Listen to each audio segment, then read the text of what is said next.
Hello. Let's see, is this working? I have to see if my audio is coming through adequately. Let's adjust this to. There we go. Apparently, my camera was out of.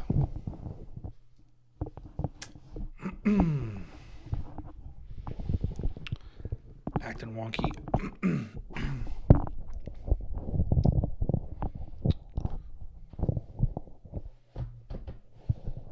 Hey, Ishmael, Scott, Bob, hello. How are you guys doing?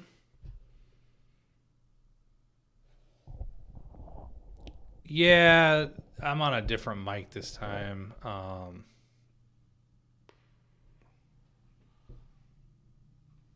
I got the levels turned all the way up too, so it's going to be a little bit low. Yeah, and apparently I set the I fixed the camera earlier and I must have moved my chair since then, so now it's out of focus a little bit, so I need to refocus. So I'll have to figure out the audio stuff and get dial the EQ in for this mic specifically when I get the levels on the physical mixer all the way up, and I haven't messed with the built-in. Hey Dan, hey Jeremy, hello Amanda. We're gonna give it a couple of minutes before we get started, like always. Anthony, what's going on?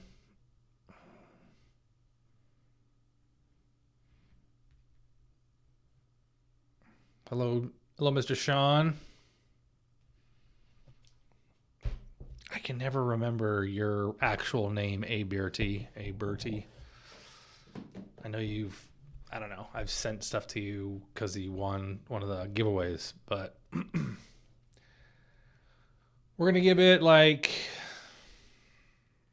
I don't know, a couple more minutes before we get into things. Talk amongst yourselves or whatever. I feel weird saying that. It's kind of goofy. Hopefully everybody's having a wonderful Friday. It's not rainy today out here, so. Hi, Colin. Are you church boy?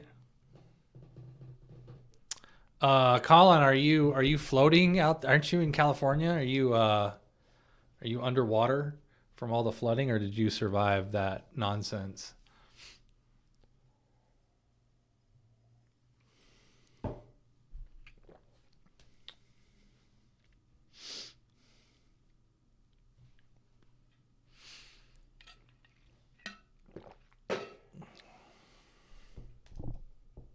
You too, Ishmael. Are you floating in California as well? Did you buy a boat to survive?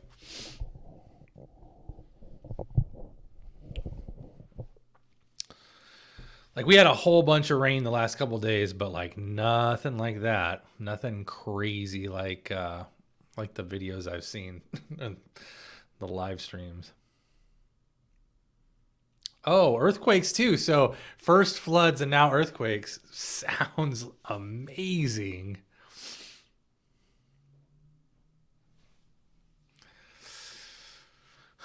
We're relatively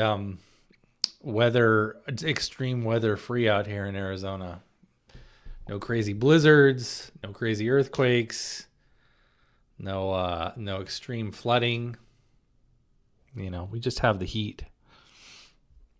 Fire season. Everything should be wet. What's going to catch fire?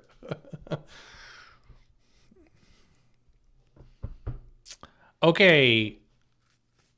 We got a decent amount of people on here. Yeah, monsoons are like nothing though. Like that's nothing. All right, we're gonna go ahead and jump into things. I don't know how we're going to actually go over everything. Like, I didn't put anything in order. I almost moved the live stream back a week or two. Yes, there is like 3 or 4 feet of of snow up in Flagstaff, Sean. Like, it's insane. My daughter sent me photos of the outside of their window. She said it wasn't even over. And there was like, oh, it's all the way up to the window of our apartment, like at the bottom of the window. And that was like halfway through the day yesterday, and it's supposed to snow again tonight. So yeah, but that's Flagstaff. Like, Flagstaff is higher elevation than Denver is. So that's like a whole different, that might as well be a different state. Like, Flagstaff might as well be in Utah, as far as I'm concerned. Like the climate up there is completely different than it is down here. So like I was saying, I didn't really plan on, I almost moved this back because didn't really know what we were going to go over today. Bill got me some samples of the unofficially titled mini modal. And then I've got a sample to show off of the Parker style conversion kit.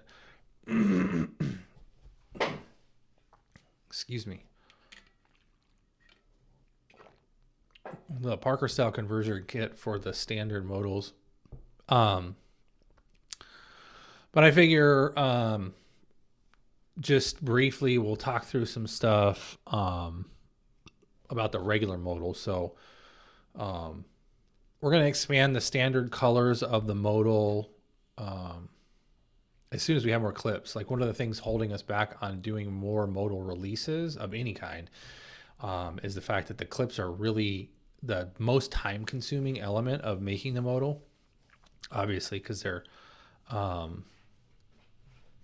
they're milled, which is not nearly as automated as a process as our lathe work is.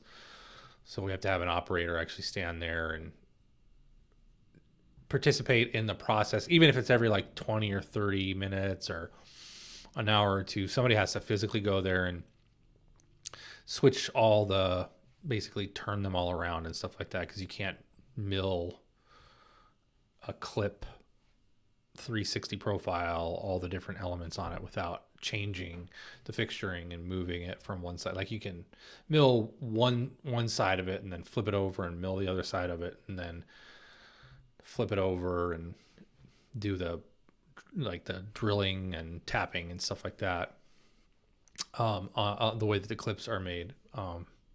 But that's any of the machined clips we have that issue with. So the Decograph clips and the ink clips that we make now, they all have to have that same process kind of done, at least 2 or 3 different operations for us to get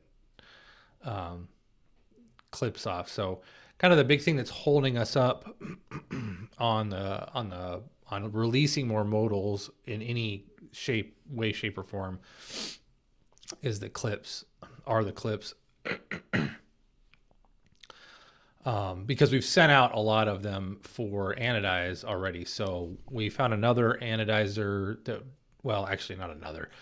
Our old anodizer that we used for a long time, that like that mid period in like 2018, 2019, where we had a whole bunch of orange stuff come in. That anodizer got bought out. They're in Utah. They got purchased by another company, by a big conglomerate, like the biggest U.S. anodizing conglomerate, metal finishing conglomerate. And their pricing immediately changed dramatically, to the point where like it was not viable for us to continue to anodize with them. Like, anodize is weird. It's like places do batch lot size. Like, you have a minimum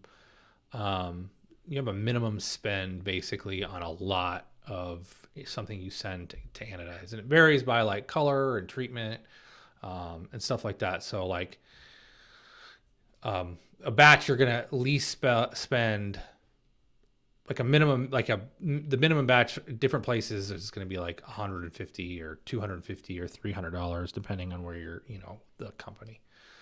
And then you have a per part price point as well. So like a minimum batch size of like one color. So if we were going to send out orange, we'll just talk about orange, and this is why we stopped doing orange for as long as we did, was because we'd sent out a batch and it would be, okay, orange is going to be $300 per part, which the majority of anodizers basically look at our pens and they like the retract, just say the modal, like the upper and lower bodies of the modal. The majority of anodizers look at those and be like, oh, those are basically the same diameter. They're basically, even though they're different part numbers and different parts technically, they'll put them on the same rack and those two parts will count towards that one batch. Well, the company we were using before when they got bought out, they basically switched to SKUs, like physical SKUs, not the size of the part, whatever. So like when we would send bolts up there, they would only, they would only count the bolt lower part as one batch. And then if we wanted more orange done and it was like an EDK lower, which is basically the same thing as a bolt lower in terms of diameter and everything, that would have to have a separate batch. So it'd be another $350 lot charge plus a per piece charge. So it's like the cost was exponentially, like it went through the roof for us to continue to use them. It went from being, like 75 cents per part to being like $3 or $4 per part. Because you can't spread it out across, like it costs the same. If you fill, if the batch is 300 pens for that lot charge versus 30 pens, like you're paying more for those 30 pens than you are for the 300 pens. So anyway, so we basically stopped using them for that reason. But in reaching back out to them, they basically have redone their pricing because they were the most consistent. Like when we would send them parts, they would color match or very, very closely color match to their actual samples, their sample book of colors. So we kind of knew what colors of orange we were going to get, what color of gray we were going to get. The blue was always consistent. The green was always consistent. So when we reached back out to them recently, they're like, no, that's not our pricing anymore. So they quote us a new pricing. And basically all of our larger diameter pens, like the ink, the Vertex, and the Decagraphs can all be done together. And then all of our smaller diameter retractable pens, can all be done together. So if I need to do, orange, and I send EDKs, bolts, modals, and retracts for orange, those can all go in one batch. So I can get like 500 pens done in orange or whatever, and then it'll lower the price of the anodized. So we're not, not to be crass, but not coming out our ass on, with a whole bunch of money just to get orange done or to get teal done, because they're the company that we got the teal pens from, and the light green that we did when we did the little green pen. That green that we did that in was from them. Their gray is more consistent gray and more like the color of gray that we like. So anyway, so we sent a bunch of stuff up there. So we're going to have orange pens again. No time frame on when we're going to get those back, but those have already been sent up there. I'm going to do some teal pens as well eventually. So those are up there right now too. Just a small batch. I think we're just done modals, I think, in teal. And then, so that's kind of where we're at with that. So you should see those. We're looking at potentially adding Cerakote to the modals in a few different colors, because people asked about that. But again, it's all dependent when these hit the site in terms of like when we have clips again. What I can say is that we should have brass modals. I don't know. I think next week or the week after. So standard brass modals in the standard size, and then the mini brass modals that we've shown off. Those should be those are in the works as well. And then because those clips we've already done, some of the brass clips are already done. We're basically almost sold out of the Ultem stuff. We might have another batch sooner rather than later, because I think we have some black clips that are out at Anodize that we could potentially put on. So if you didn't buy an Ultim and you were looking to buy an Ultim, or you're kind of waiting, those might be out of stock for a while. The Speed Groove Ultim Modals, I have 5 of those. Once those are gone, we won't have those for a while either. So if you wanted the Speed Groove ones, you might want to snag one of those before they disappear, because I don't know. I don't think we'll do those again anytime soon. As far as like other grip section profiles for the standard modals, again, I'll continue to say that's not on the radar until like summer at the earliest, just from a machining standpoint. We just have to have the time to machine stuff. There's other stuff on the schedule right now. So we won't have very many alternative grip section offerings for the modal outside of the few that we've released to the Pen Club members for the foreseeable future. Maybe some frag stuff, because I think we have some frag stuff that's getting done in terms of machining. So I might have some frag stuff in the works, but it'll be pretty limited. And then, like I said, we're going to attempt to do some specific stuff for the modal. I don't know what that's going to be. Maybe dimpling or, I don't know. We haven't really sat down and really talked about it because we're figuring other stuff out. Okay, so that's kind of like a brief update on just like the current state of like the modal release for now. I'm going to go ahead and we'll talk about, talk about the, we're going to just unofficially call it the mini modal. While you look at this, the 2 pins on the far left are the 2 giveaway pins. So there's a pinned comment in the chat all the way at the top, Google form there. If you guys want to take some time, ladies and gents want to take some time and complete that Google form for a chance to win, we'll go ahead and draw the winners, 2 winners for those. Those are gray bodies with olive clips, black sliders, and Ultim knobs. So they're just kind of an amalgam of color schemes that we threw together. I don't remember why. I think they were just legitimately, they were extra parts. We had extra olive clips, we had extra gray bodies, and we decided to put, we had just finished the Ultim, the Ultim knot buttons. And so we threw Ultim buttons on there. As far as the other stuff in the picture, let's go ahead and talk about that. So as you can kind of see in the photo, or not, it's not a photo, it's a live stream, so it's a video. Dan, those are Pen Club exclusive. So if you're a part of the Pen Club, you get exclusive access to basically those, because that grip section profile is only going to be available to Pen Club members. So Pen Club members have the password to that. That's how you join the Pen Club, and then you can access those. So what you kind of see here is the different sizes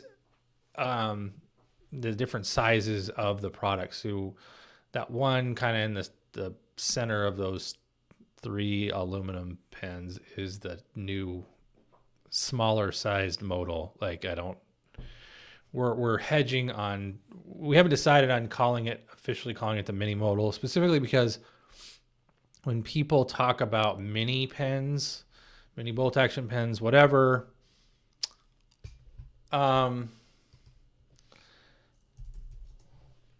there's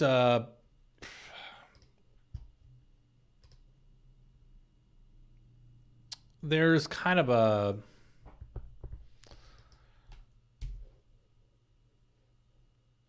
I don't know, the size of those. Dan, I put the link in there to join the Pen Club. The people, when people hear mini, they think dramatically smaller and much tinier in diameter. Like if you look at some of the mini pins, look at some of the mini pins that are on the market, some of the mini bolt action pins specifically. I'm trying to remember the companies that have done them, but they're very, very tiny, both in diameter. Like for some reason, they get kind of tiny in diameter. They get really, really short. And as you can see, like this one's not dramatically shorter than the EDK. I don't even think it's a half an inch shorter. If you count the clip, I think it's like, I don't know, 2/3 of an inch shorter than the EDK, or 2/3 of an inch shorter. So it's not dramatically shorter. It's the same diameter, obviously, because it uses the EDK lower. So it's kind of, it's, you know, it doesn't, even in my hands, I don't have big hands. I don't have big hands by any stretch of the matter, but I do have, like, I think I have average size hands. And this one just like, it's still comfortable for me to write with this pen. Even though it's shorter, it still balances well. It still, you know, functions the way that it should. It's a good option. So standard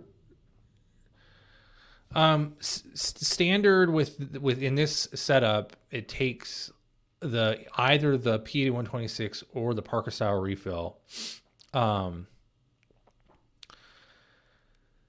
So it doesn't require the spacer or anything like that. So this setup here will actually fit into this pen now. So the way that this works is we've fashioned this black, we basically fashioned the black downwind spacer to go over the back end of the Parker style refill to kind of hold it in place. The problem that we've noticed with some of the pens and some of the kits is we get a lot of feedback that the Parker style refill in the pens moves and rattles and shakes around when we're just using the spacer, like the black retract spacer that just kind of fits flush with the back end of the refill. It doesn't capture it. And basically this basically captures and holds pressure downward between, you know, the spacer fits inside of the slider that's in the standard.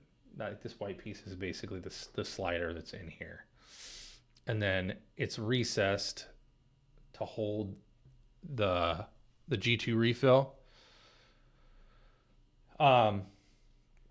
And then, but it's also recessed and will hold this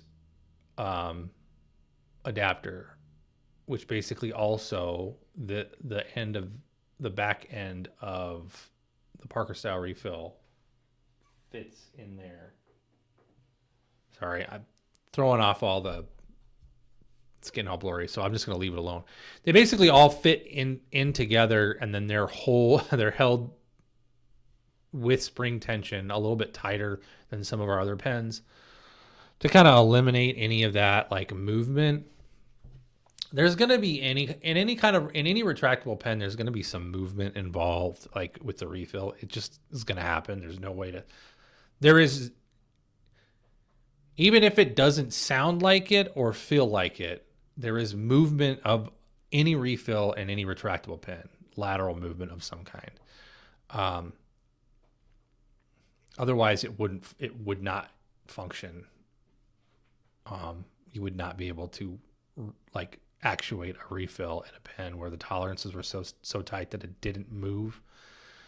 What we're trying to do is we're trying to eliminate as much of the movement as possible, especially with the metal refills that we have. So that's kind of why we fashioned this style of refill. And it does, because we tested just the standard spacer, and it does eliminate some of the rattle or movement or whatever you want to call it. So this is the best option we could come up with. So going forward, this kit is going to be added as a purchase option with some of the with the modals going forward when you have an option to choose your refill. It'll also be available on the website in the next week or two once we get more of these off the machine and available. But the EDK version, the mini version, doesn't require a kit. The refill just fits in there standard. Somebody asked about making our own refills. I don't know, like, to answer that question just on the face value of like us making our own refills, that's like not something that we would ever consider doing. We don't have the machining, like we don't have the machines to mass produce that type of thing, or like the chemists or basically the scientists that are required to make refill ink that is either gel ink or ballpoint ink. We have considered partnering with a cartridge or refill manufacturer and having them make us one to our specifications. And that's not out of the question that we would potentially do that in the future. It could happen. The last time we had serious conversations around that, the pen community and the economy was a lot more robust than it is right now. So we haven't made a decision yet on whether or not to pursue that. A lot of thought has to go into something like that too, just from the standpoint of like,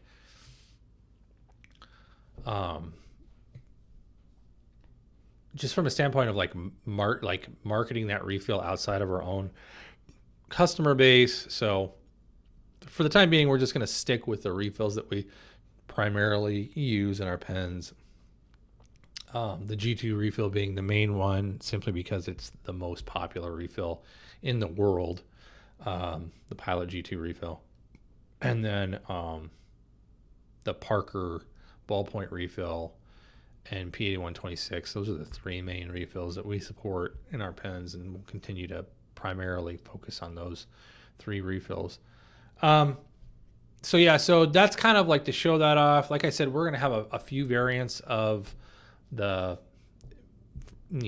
smaller modal, mini modal, whatever we're going to end up calling it. I don't know what we're going to call it at this point.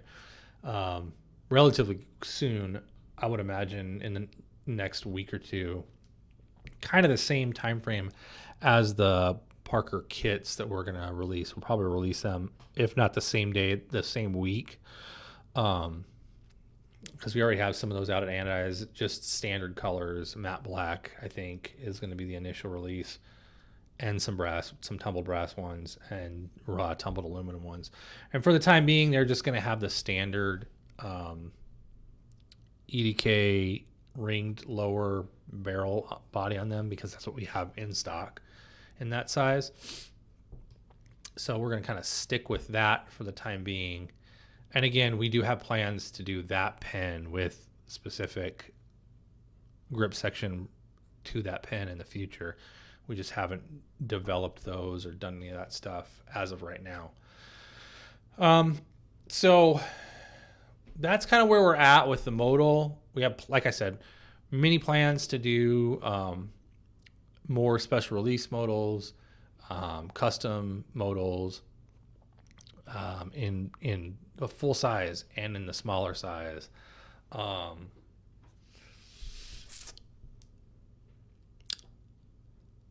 And just it's kind of all dependent on increasing the production of the grips or the clips, which we're working on. Bill's actively working on that. Basically, he told me yesterday that next week him and Josh are kind of going to sit down and come up with a plan to build some fixtures that would allow them to make bigger batches, to mill like 10 or 20 or whatever at once on one side and then do the other side. Because I think right now we do like one or two modals, like clips per run, per operation. So it's not, we don't get very many every time an operator has to go over there and move stuff around.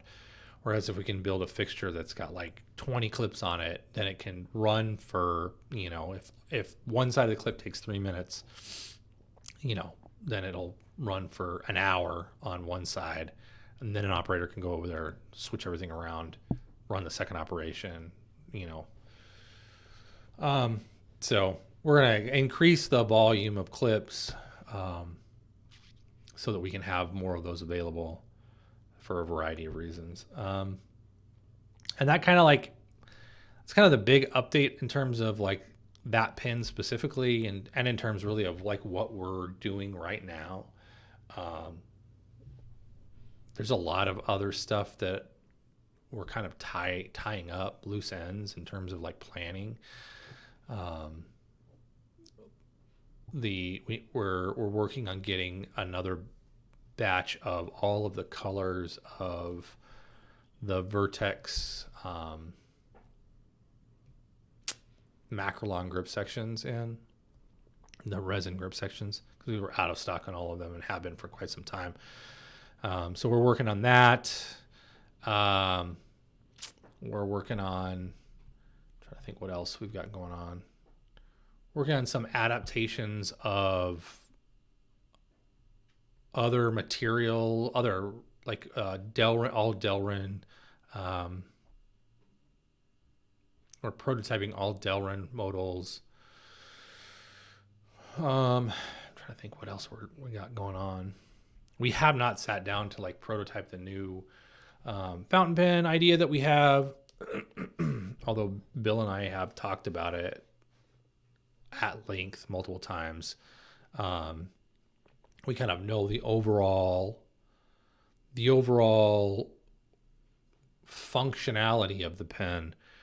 The next step is sitting down and looking at actual designs, like the physical look of the pen and how all the parts kind of come together in terms of shape and how we're going to basically make that pen look in terms of styling. So that's kind of the main focus on that one, is just coming up with an overall like starting point in terms of a physical design, aesthetic design, and then applying our functionality matrix to that pen. So that's kind of where we're at. So I don't really have a ton else to talk about. I'm just going to mention real quickly, if you're just joined or you haven't done it and you missed it before, there's a pinned comment at the top for the giveaway that we'll do before the end of this. Before the end of this live stream, if you want to go ahead and complete that that form that's linked in there, that way you can be added to the giveaway list. Right now, I'll go ahead and open up to questions, and I'll address OR's comment. I know it's not a question. You didn't phrase it as a question, but I'll kind of talk about that. There is currently a bolt action, I think it's a bolt action. It's a retractable fountain pen on the market right now. Enzo put it out. If you're not familiar with Enzo, I think it's Enzo or Enzo or something like that.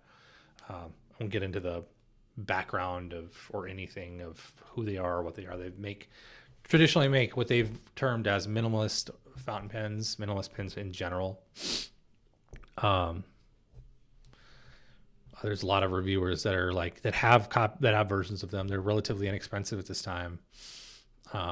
It's an interesting design, much like many of the pens that come out early on in early iterations of a new, and I say new in terms of like there are other retractable fountain pens, but it's kind of still a relatively new market. But it's interesting to see one now at that price point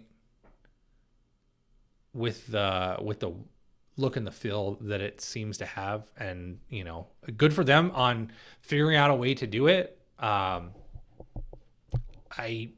Based off the material choices and the design elements and everything else that's into it. Like we looked in depth at it the other day. That's incredible value. Like I think it's like $85 or something, for a titanium retractable fountain pen with the technology that they've kind of put in there. So like it's a great value if you like that style and just want relatively interesting design for what it's worth. There's based off of the way that it looks. If we were to make that pen with that technology, setting aside the nib unit by itself, just the pen itself and the system that they've come up with the O-rings and stuff like that, it would, on pricing alone, for us to make any money off of it, it would be well over $200. And that's not even accounting for the cost of sourcing that nib unit, which cannot be cheap. So, I don't know how they're doing it. I'm not going to speculate to it. It's a great value. From my perspective, you're not going to find one that looks like it functions that way or at that price. I don't know. That's kind of where I'm at on that one. We don't have plans to make anything similar to that, or there's a lot of time that would go into developing something that would need to look and function like our pens. Like we try to make our pens look and function. We would never release that type of fountain pen without a clip.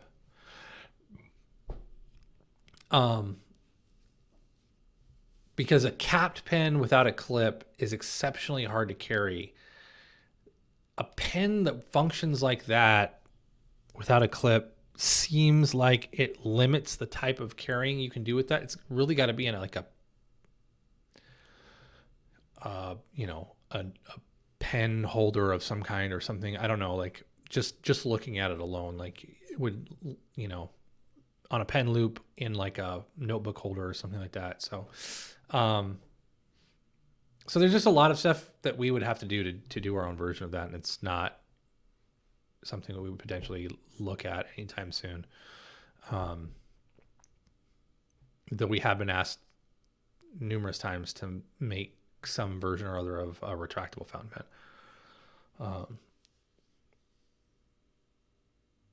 Yeah, so retro fan, any acrylic vertex grip sections on the horizon. That's what I was talking about earlier.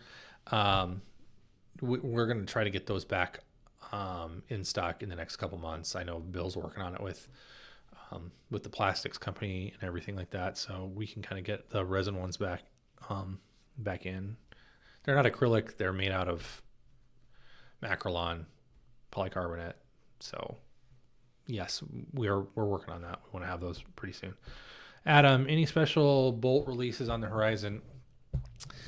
Probably, but I don't know specifically when.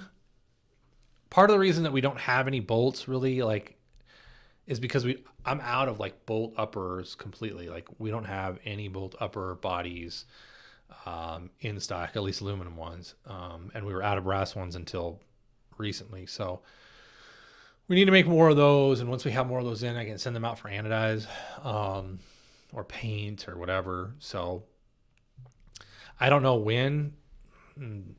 Probably not until sometime in March, probably, off the top of my head, just based off of production schedule and stuff like that, and staffing, what the guys are actually working on in the shop. We're down to even fewer people right now. I think there's 6 of us right now that work here full time.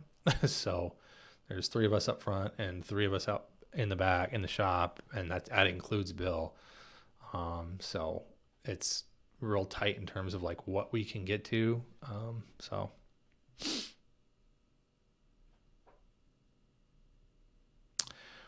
Church Boy, what was learned from the pen purchases made on the test e-commerce site?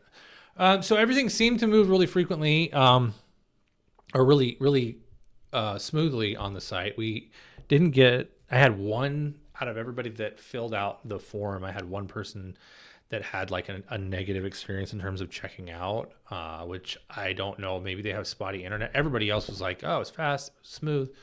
A lot of the feedback was just based around the emails, which we knew that was going to kind of be an issue to begin with, just because we haven't future-proofed the auto email process.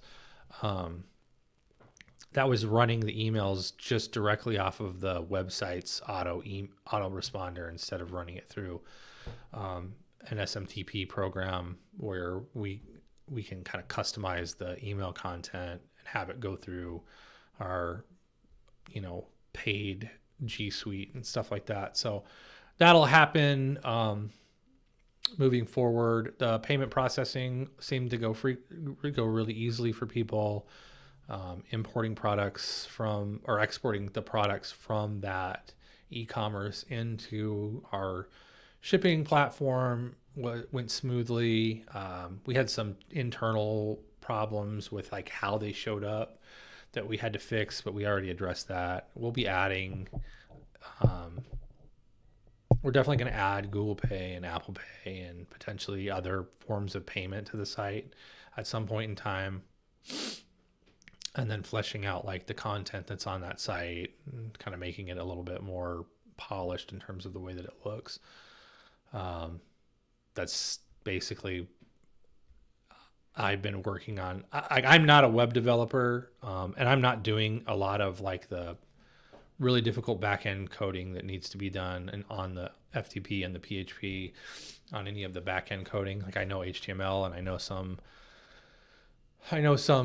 CSS and stuff like that, but it's all like self-taught. So, but the way that the site works and all of the different stuff that's on the front side of it, what you're seeing and kind of scrolling through, like that's what I've been working on, that and like adding the product. So I've been doing that since like I took over, I think in October of last year. So I've been working on that for like 6 months now, 5 or 6 months. And it's not nearly where I want it to be. It's not where we want it to be completely. Like there's more pages that we want to add in terms of informational stuff.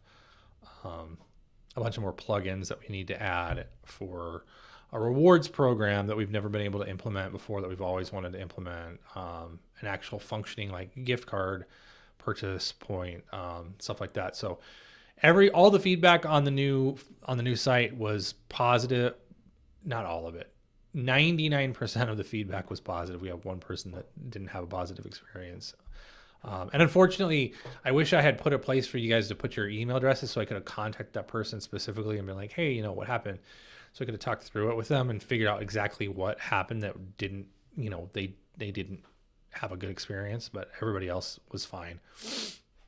So we're moving forward with that. We have some stuff in the background that we have to fix in terms of like syncing our inventory software with the website, because we don't have the website manage our inventory, where we don't do that.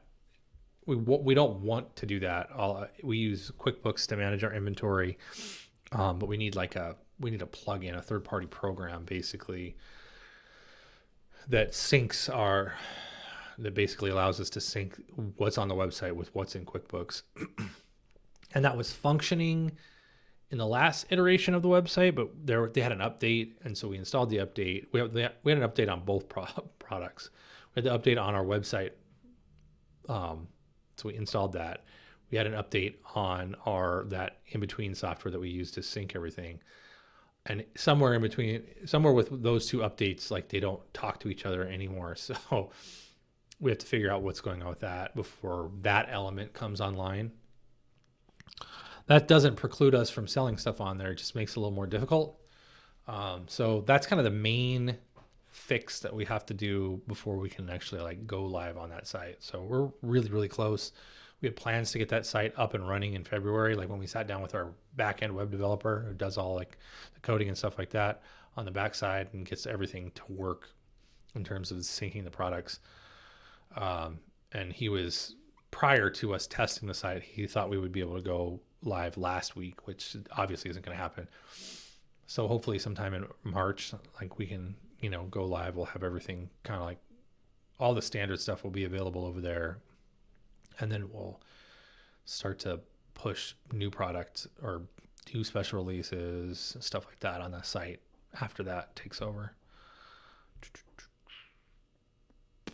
Maria, any way to make a pen or modify a grip to take the Uniball power tank refill? No. No, not really. If I remember correctly, that's like the bigger, it's like bigger around. Let me look it up. It has like a bigger diameter, if I remember. Because I think we tested them at some point. Yeah, so it's like a bigger diameter around even than a G2 refill.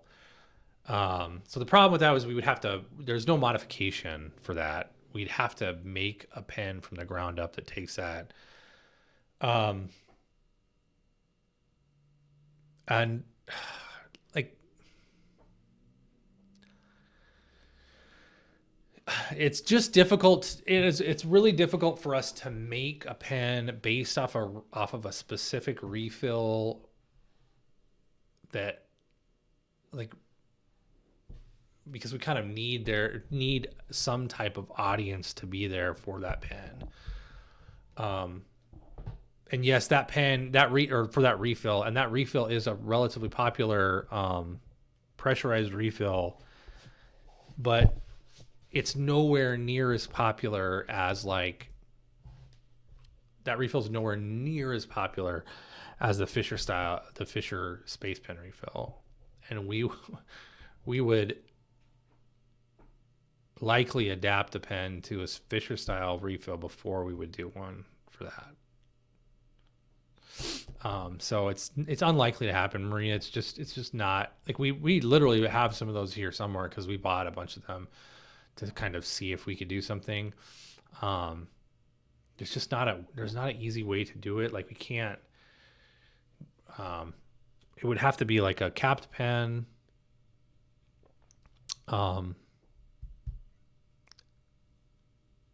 Like the ink, and we'd have to somehow adapt a grip section to that. It's just, all the tests kind of came back like negative. There's no way for us to do this. We might eventually look at it. It's the same thing with like making fountain pens that use Jovo grip or use the Jovo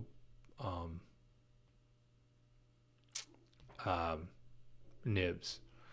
Like, we'd have to make something from the ground up for that nib. We can't modify existing grip sections, so it's not going to happen in the short run. I doubt. There'd have to be a rebound in the market and a specific like increase in demand for that refill specifically for us to like kind of go into that, to chase that, to kind of chase that user base, I guess. So Retro, the monthly giveaways, I'm behind. Actually, I have the stuff for I have to look now. I'm behind on that one. So we're going to get back on those, just because like in the convening time, I've had to move I'm the only one running those. So in the background, so I'm going to recircle back around that and kind of get those back out. For February specifically, but we did 2 of them successfully. We did the November one, we did the December one. I did not update the January one. I was just too busy. We're going to go ahead and get back on it for February. I'm going to have Tommy take some photos of some stuff that we're going to give away. So we're going to get back on that though. It hasn't gone away. It's definitely something that we like doing. So that'll come back. Colin, any plans for more Type 3 cubes in the future?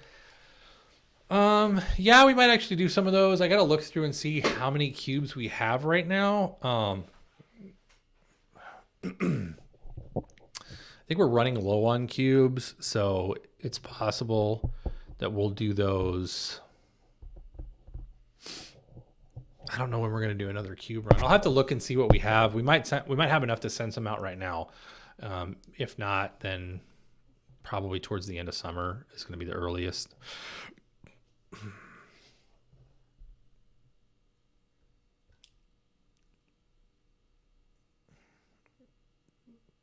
Any more questions? I just looked over and watched like the replay and saw I rolled my eyes. I wasn't rolling them at you or your question. I don't know what, like, the live stream is behind. So like it's a long time ago. So if I rolled my eyes and you were watching, you're like, oh my God, he rolled my eyes at my question. No, I didn't. I just probably rolled my eyes at, like, I don't know. I have a hard time controlling my face. I don't think anybody in here is stupid. I would never roll my eyes at anybody in here or the questions. None of the questions are stupid. I think it was more towards, like, I don't know what I was thinking. Can I take a shot of the Oban for you?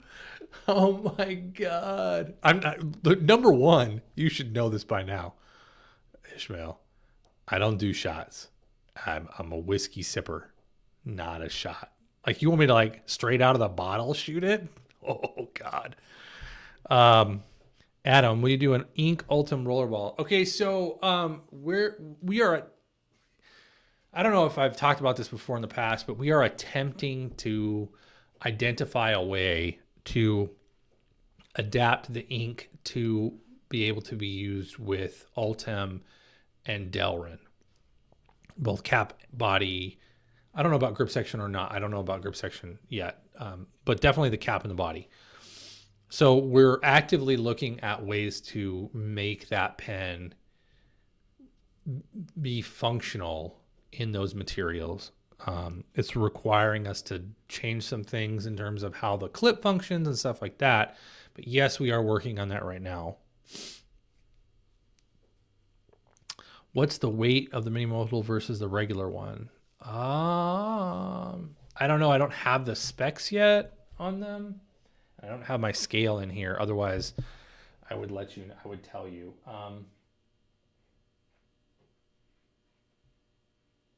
It's not, judging by, like, just holding them in my hands, it's not dramatically, it's not noticeably like less weight. Like, it feels pretty close. Like, they feel pretty darn close. There's no, like, it's a little bit lighter, but you have to really pay attention to it. So I'll get weights on those when we release it. But in terms of, like, the aluminum ones, it's not very noticeable, the weight difference between the standard size and the longer ones. Now, that will definitely be more noticeable with the brass versions of them. I'm sure there's going to be a dramatic difference. Like, you'll be able to tell just because there's much less brass on there. But, like, because the longer aluminum one is completely hollow, basically all the way to the top. Yes, there is, 2/3 of an inch less material, but, like, that material's pretty thin as it is.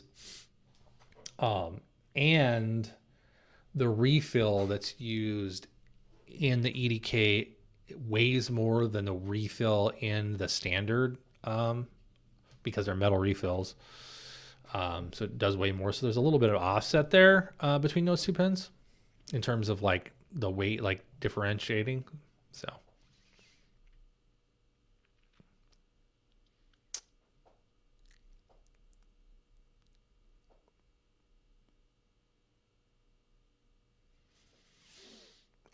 So when do you think, Andrew asked, when do you think the grip patterns for modals for Pen Club members will be coming out?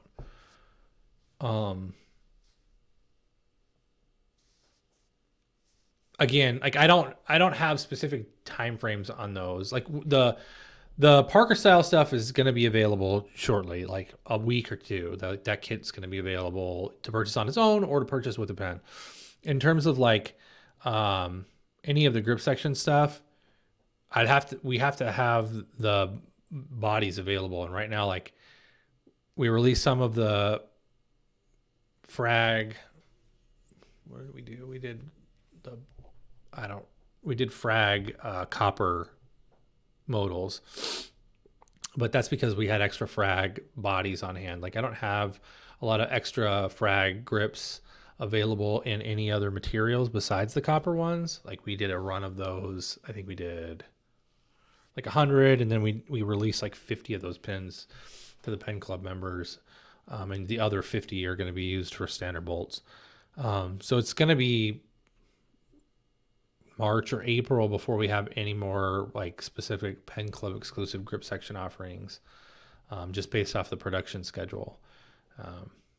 So especially for frag grips, I don't have any frag bodies except for not all of the copper. I think we're out of stock. We're out of stock on basically all the rest of the different grip section profiles for that are bolt size. We might have. I have some EDK frag stuff available that might come out to the Pen Club members before we have the standard size stuff, just that we'll use on the mini, because I have EDK variants in stock where I don't have the bolt variants in stock yet. We have to machine those. And they're just not on the schedule right now. They won't be on the schedule until May or June. Bolt lowers with specific grip sections are not on the schedule for a while now, because we're doing the other materials that we're working in. We're doing Ultim ones. We're doing Delrin ones, the standard stuff. I think we're doing, I don't remember what the other one is they're working on, but we're doing those other ones. So that's kind of where we're at with that stuff. Ishmael, I swear, like I don't do shots, man. I don't do, especially like that. Why do you want me to shoot Oban? I just need another glass. Like, I'm not going to shoot this. Definitely not. I'll sip a little though. I don't know what I'm going to sip from though. You're a terrible person. I'm not caving to peer pressure. If you're wondering, the reason that Ishmael really cares about this is he gave this to me. This is a gift from Ishmael, and I do appreciate it. Even though I don't drink scotch very often, it is a really good scotch. You're a punk. I need more questions. I'm trying to avoid anything to do with Ishmael and this scotch. Also, one last time, if you want to fill out the giveaway form, I'm going to run the giveaway here in like a couple minutes.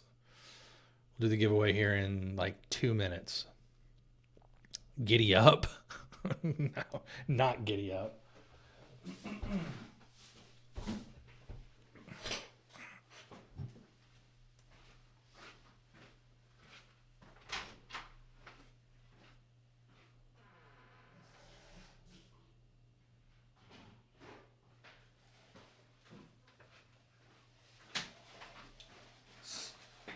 So rude, I got up and walked away from the live stream.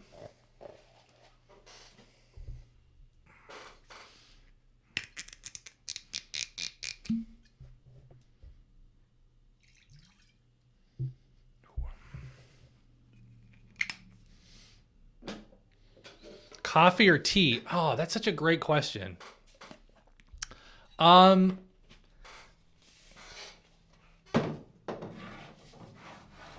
Adam asked coffee or tea. I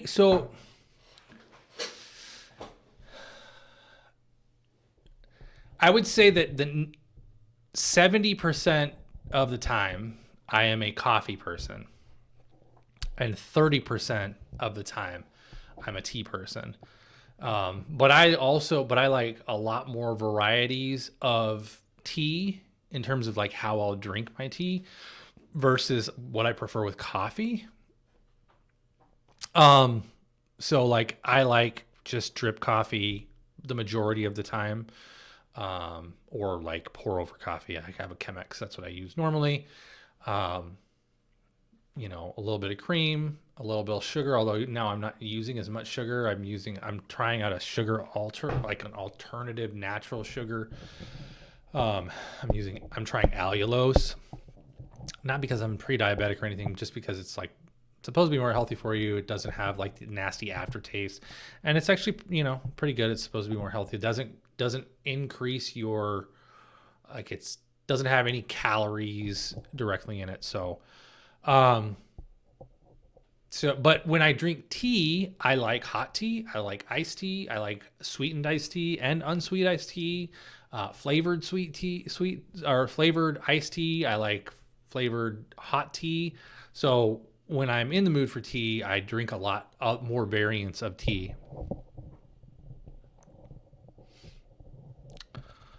Let's see. That's plans for the weekend.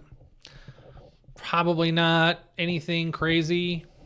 I tend to do like the around the house chores or do the grocery shopping or meal planning. I don't think there's any plans for this weekend.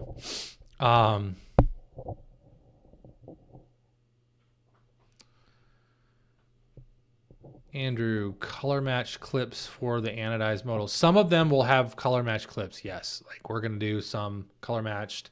We'll do some, we're going to do mixes of all of the modals, like in terms of clips and colors and knobs and stuff like that. Like we will do, they're going to be curated and like we do a lot of our stuff. My camera is not mobile.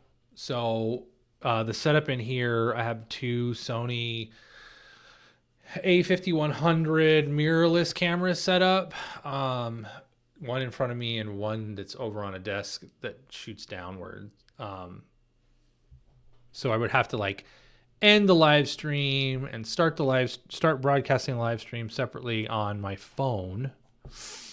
And actually, like I've been planning on doing something like that with on another day with my phone going through and doing a shop tour. So we will do that. It's not going to happen today, but we will do that, Ian. Might do that a separate live stream. Potentially, I don't know if we would do that a YouTube live stream. We might do that like a Facebook live stream, just for ease of use with my phone. Hold that comment. We'll come back. I'll figure that out. We'll do a shop tour live stream. Figure that out at some point in time. Super Bowl predictions. I don't have any. Like I don't. I go back and forth between the two teams. I don't really care about either of them. I don't dislike the 49ers because they're in the NFC West. I don't dislike the Kansas City Chiefs just because all the Taylor Swift stuff. I think it's actually pretty cool. Personally, I think it's definitely, I think it's genius to continue to expand the NFL. If you look at the number of little girls that are now that know a lot about the NFL that had no interest in knowing anything about the NFL. I think it's amazing. Like, I think anytime that you can use that kind of marketing to your benefit, I'm not in terms of the game itself. I have no idea. I like the story of Brock Purdy a whole bunch. He's from Arizona, or he was out here for grew up out here. I think he went to high school out here. It's a great story to be the last pick and to be in the Super Bowl. I also like the story of Travis Kelce and Patrick Mahomes. And I think Patrick Mahomes has the opportunity here to cement his legacy in terms of top 5 quarterback of all time. Travis Kelce, in my opinion, having watched the NFL for as long as I have, I think Travis Kelce is probably one of the greatest he's probably top 3 tight ends right now. And you can debate whether that's just because of the system and just because of the quarterback that he's under, but you could say the same thing about Gronkowski or, you know, any of the great tight ends. Like the tight end in modern era is an underused and different position as it is. So it's kind of like whatever, like it's kind of like the whole LeBron versus Kobe versus MJ debate. Like the game is so much different now for Travis Kelce than it was even for Rob Gronkowski. So I don't have a prediction. I think whoever wins, it's great. I think if the Kansas City Chiefs wins, it definitely puts them in a tier. Like they're definitely a dynasty. If you don't consider them a dynasty before, they definitely are now. If they win, and if you know Purdy comes away with a win and does really well in the game itself, then you can. And he basically like crushes all the people that are calling him a game manager, and you know. Okay, so let's see. Dave isn't funny. Any plans for sales of replacement parts, specifically for the ink and materials? I don't know what you mean by replacement parts, like individual pieces, like if you need a cap or a clip or a grip or something. If you're looking for something specific, you can always email us and ask us, hey, do you have any X laying around that I could buy by itself? A lot of times we have random parts laying around that we'll sell. It's just really difficult to put them on the website.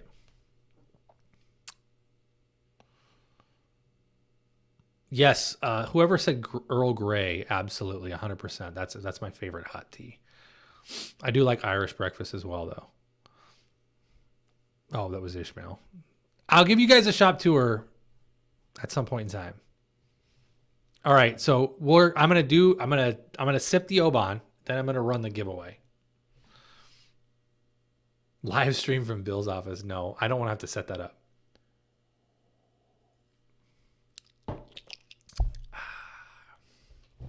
Man, that's such a good whiskey.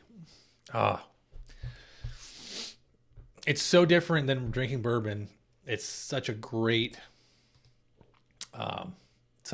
difference. It's so tasty. All right, let me run the giveaway. Let's see here. Random.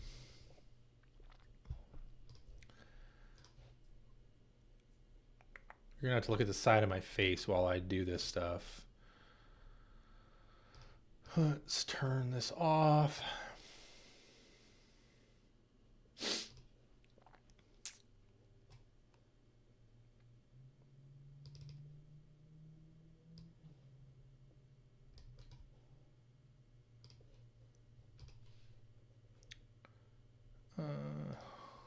Roll us some dice. Okay, so we're gonna run the randomizer 5 times.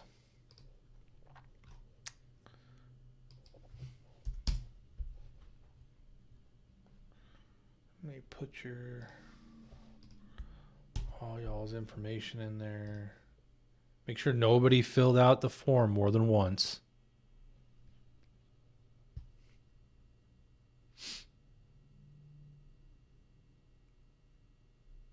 Ian, if I dated Taylor Swift, what it would do for Karis? Number one, that would be hilarious. Yeah, I've thought about. So interesting. Let me run the. I'll run the giveaway and then announce the winners, and then I'll come back to your comments about that because I heard something recently and it made me just like wonder how crazy it would be if Taylor Swift or even to like hold one of our items. Okay, so 1 time, 2 times, 3 times, 4 times, 5 times. Okay, so the winners are Adam. You are winner number 1. And Ian McDermott, you are winner number 2. Those are the winners of the giveaway. Thank you, everybody else, for playing. Sorry I didn't get chosen this time. Join us next time to do another giveaway. Like we do giveaways most of the times. Okay, so to talk about Taylor Swift and the amount of marketing you can get from Taylor Swift. NPR did an interview with a jewelry company. Where this jewelry company is a specific type of jewelry company started by two ex or current Army Rangers. And basically they came up with a plan with this idea of they had buddies that were deployed in Afghanistan. And the idea was, when talking with deployed soldiers, hey, when I come back and fly in, I want to propose to my fiance, or I want to propose to my girlfriend when I get off the plane, but I don't want to have a ring on me that's like an actual, like the ring. So what this guy did was, he had a background. He was an Army Ranger at the time, but his family owned a jewelry store. What he did is he would 3D print a replica of the ring that this person wanted, send it to them in Afghanistan, like painted and color matched and everything with the stone that they wanted, like a fake stone that they wanted. And when that guy got off the plane, that soldier got off the plane, kneeled down, proposed to his girlfriend, like right there on the spot with this 3D printed ring, right? So it blew up. They have this entire thing now where you can go on their website, you create a custom piece of jewelry, and they make it, they 3D print it, they send it to you so you can see it, you can wear it, you can see if you like it, if you want to change it, whatever. How this ties in with Taylor Swift. Travis Kelce ordered a bracelet, a custom 3D printed bracelet when he got and looked at it, he's like, yes, this is what I want. Whatever. They made it. They think he gave it to Taylor Swift for Christmas. However, when they won the AFC championship game, there is a picture of her, or there's either a picture or a video of her with it on. And since that time period, their ring sales have gone up 200%. Their bracelet sales have gone up 5,000% just because Taylor Swift wore that custom bracelet in a scene from the AFC champion, or like a still image or whatever. So if you think that just having like your product in the right person's hand doesn't like propel you into like the cosmos, especially that person. So it was crazy, like insane story. Like the guy's like, yeah, we can't keep up right now. It's insane. But yeah, like, I don't know. If I could figure out how to get a Karis pen in her hands, trust me, I would do it. I've sent our pens to other people in hopes of them using them in movies, on book signing tours, any of that stuff. So, yeah, definitely, for sure. I would, hands down. Yep. If I could find a way that she's, on tour signing autographs with a Karis pen, best believe I would do it. I'm not about turning away that kind of Bill might hate it because we might get in like a massive influx of orders, but I've considered doing a recorded podcast, but I just don't think I have enough to like discuss that's like, actually worthwhile for people to listen. Okay, so if you guys don't have any more questions, we'll kind of wrap things up after that crazy story. The coolest person I have sent a pen to. Coolest person or like most famous person? So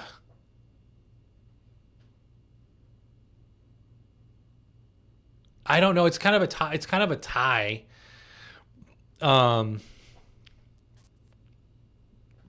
We had the author Neil Gaiman's assistant order pens from us. And so we like upgraded the order and added some extra pins. The coolest, like for like we what's her Ellie Kemper, who was in The Unbreakable Kimmy Schmidt. I sent her, or at least her personal assistant, I sent that person some pins. Whether they made it to, frequently what happens is like I don't know if they're actually getting to the end person, because a lot of times we don't hear anything back from them. I don't know if Neil Gaiman's ever used the pens that his personal assistant bought. He uses fountain pens in almost all of his book signings on his book tours. He's been known to primarily use Pilot fountain pens, but it recently has been seen with a variety of different brands of fountain pens. So, but I've never seen him with our pens. I've never seen Ellie Kemper with our pens. They never showed up in the season, in the episodes, like some other TV shows have had. Like there's a couple different TV shows and movies that have had our pens in them. So I don't know. So it's kind of, like I don't really know. I would say those are like the kind of the two coolest people in my brain that I've sent pens to. I'm trying to think if I've sent pens to anybody else. I feel like I have, but I don't know that I remember who they were. Those are like the two biggest ones that I remember specifically that I was involved in, like actually sending product to people. We've sent stuff to like giveaways before that like never ended up being given away. So sometimes like it just ends up that I think people ask for stuff and they get a bunch of stuff and they're like, oh, I really like this, I'm not going to put this in the giveaway. Or, oh, I really like this, I'm not going to give this to so-and-so, I'm going to keep it. I'm sure that's a perk of having one of those jobs. I don't know. All right. Anything else? I'm going to drink a little more of this.